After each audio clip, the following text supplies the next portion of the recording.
Hey guys, welcome back. It's Bianca and Marcus, and today we are going to be doing a Q&A video. We asked for some questions and you guys sent some really awesome stuff, so thank you for that, and we're excited. I've got my coffee, I'm ready. Are you ready? Let's do this. Okay, so what's first?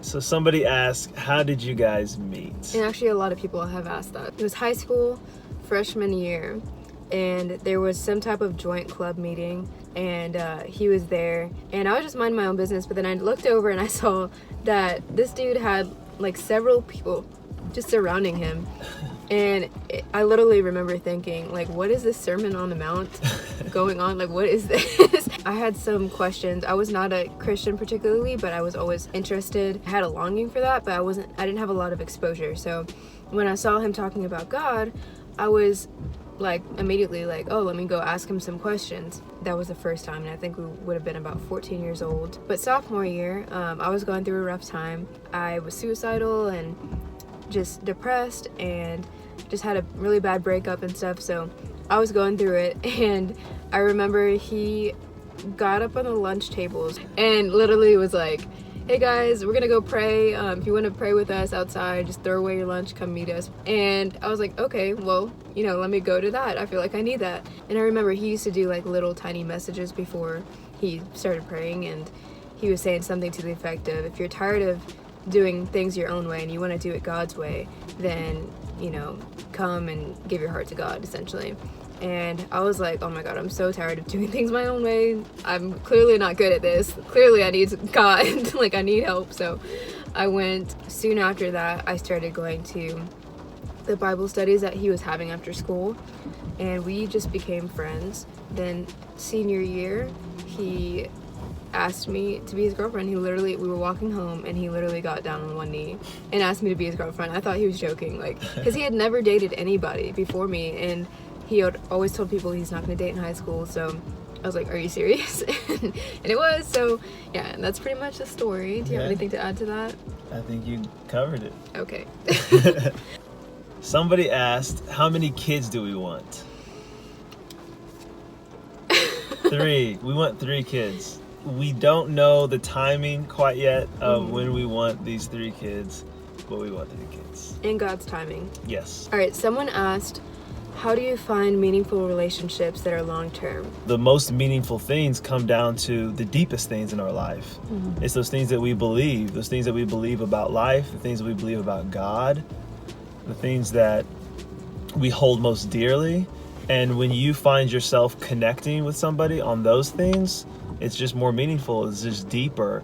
And her and I, we really have a value with our friendships that we always want to go deep, and we want it to be meaningful, our connection. We want it to mean something when we say we love you. We want it to be backed up with action, that we actually will sacrifice. Because a lot of people will be like, oh, I love you, you're my best friend, you're my this, you're my that, but it's all words, it's all talk. It's not really any sacrifice behind it. It's not really connecting in meaningful moments. Those moments when someone really needs you, they really need a shoulder to cry on, they really need you in a dark time of their life. That is the place where you really build a meaningful foundation.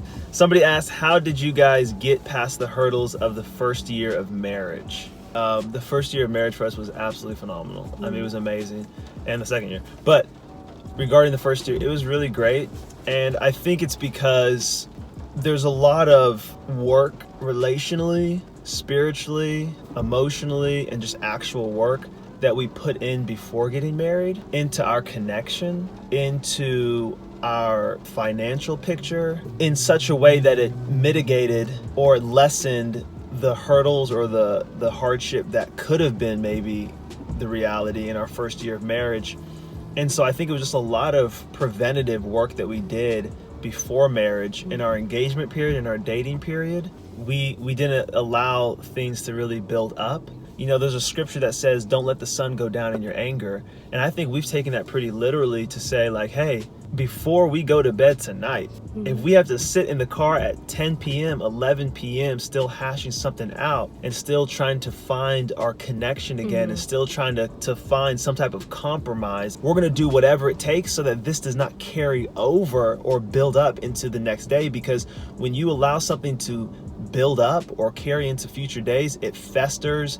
Like that wound, when you're hurt, that wound then festers and it gets infected, and now it becomes this huge, much bigger problem than it would have been if you just would have together said, we're going to get to the bottom of this. We're not going to run away. You know, disconnection is not an option. We got to connect again. It's all about reestablishing connection, because you can't just end it on like agree to disagree. Like, you know, you really have to be at peace, because there can be some bitterness left over when you just kind of give up on discussing it.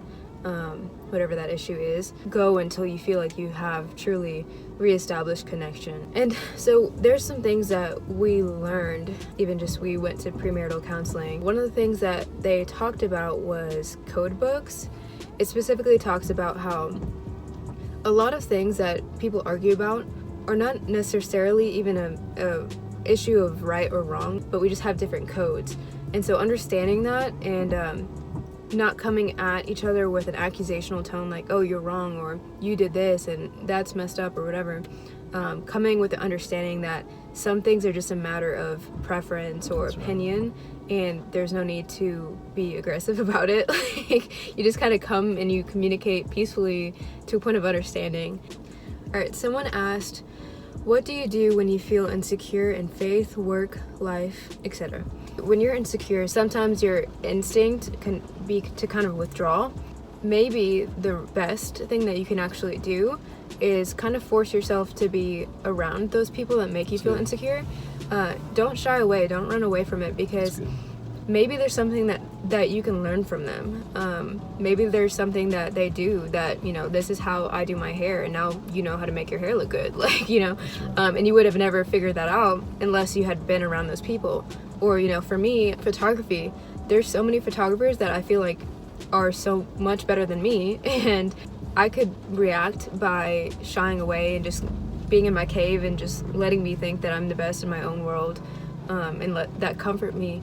But I know personally I want to rise to higher levels if I can. So instead of shying away, I want to put myself around those people, learn what they do, and find some tips and tricks if I can glean from them. That's the kind of mindset that I've always tried to have, to just humble myself and submit myself to somebody else's teaching. There's a quote that says, every man is my superior in some way, and in that I learn of him.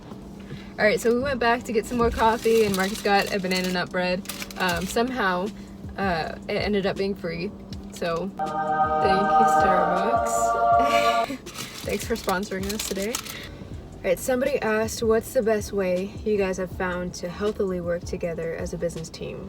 That's a great question. We actually hear from a lot of people, a lot of couples, that they would hate to work together. And we're just so grateful that hasn't been us. Like, we have done so much together. We love doing things together. That doesn't mean there's not conflict. That doesn't mean there's not disagreements. But there's so many complementing, I think, traits about us that we just love working on things together, creatively and otherwise.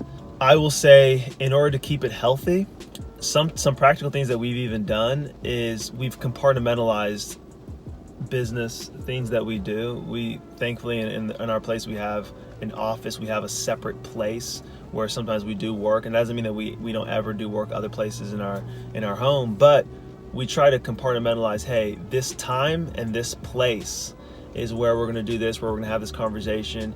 Sometimes I know she has moments where she just wants to unplug, and she's like, hey, dinner tonight, I don't want to talk about business. I just want it to be an unplugged moment. It's like, we respect that. And so we have moments where we just unplug. Let's not bring business into this or that. And as long as you give it a time, you give it a place, and you have healthy communication and intimacy already in the relationship, you're off to a great, healthy partnership, you know. And so we love that, and that's the way we've really enjoyed doing business. Someone asked, what does being a husband look like to you on a daily basis? You know, there's this scripture that says, husbands, love your wives like Christ loves the church and gave his life for her. And I think that last part of it says it all. Gave his life for her. I think being a husband on a daily basis is just, it's giving and it's sacrificing. And if you haven't heard, there's this thing called 5 love languages, and different people respond better to certain types of love languages. And it's really important to know how to love the other person and how to communicate to their love language. With both of us in particular, we love quality time. I try to really have quality time. We have so much of it, we have an abundance of quality time. But to protect that and to preserve that, one thing I would encourage all the guys out there with who are in a relationship is, if you had a graph, above the line of 0, everything was green, and below the line, everything was red. And let's say the red represented everything you're not supposed to do in a relationship, all the things that are gonna hurt the girl you're with, that are gonna just get you in trouble, all the things that are just bad, don't do it, don't go there. And everything in the green was everything good, everything you ought to do, every way you should love her. I just want to challenge all the guys that you should never be in a mentality where you're saying, oh, how do I stay out of the red? Or how do I stay out of doing those things that I ought not to do? Because to me, that's setting the bar so low.